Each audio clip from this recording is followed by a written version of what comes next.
Happy Columbus Day. Or should I say Happy Indigenous Peoples Day? Now, if you haven't heard of this, don't worry. It's been around since the 1970s. It's not new, but it's incredibly important. For many years, the Indigenous voice has been missing. There are elders and our young people that have answers to many of the world's problems. Acknowledging Indigenous Peoples Day is just the first step of making something very wrong, very right. But that's not what we're going to cover today. Today, we're covering one of the many stories that are happening in Native American communities right now. In places like Texas, Montana, and North Dakota, there's a huge fight for environmental protection. Criminals! You guys are criminals! Go get your money somewhere else!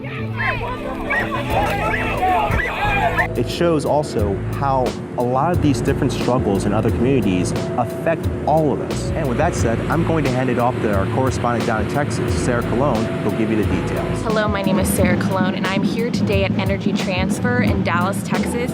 Energy Transfer is one of the companies responsible for the Dakota Access Pipeline. There are 2 events going on today in solidarity. I would say about 200 to 250 people here, but also there is a pretty large police presence as well.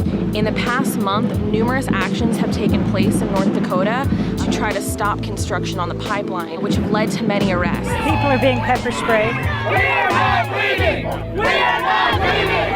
We are not leaving! Sir, reporter from New York, what are you spraying people with? I haven't sprayed anything, man. But what is that? Amy Goodman, this guy makes me in the face. You want the dog on me? No, you did it on purpose, man. Man, your dog just bit this protester.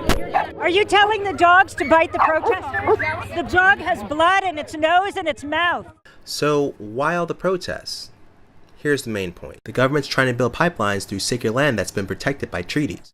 Although the land on which the pipeline will actually be built belongs to the United States Army Corps of Engineers, tribal leaders say that these are historically ancestral lands. Standing Rock Sioux members argued in court documents that the more they looked at the proposed plan of the pipeline, the more ancient artifacts and burial sites they discovered. However, the archaeological firms hired by Dakota Access have argued that those sites don't exist. The tribe says that this is because the sites were not previously recognized by the federal government. Although there were pending lawsuits and protests from the Native communities, the Army Corps of Engineers still decided to begin construction.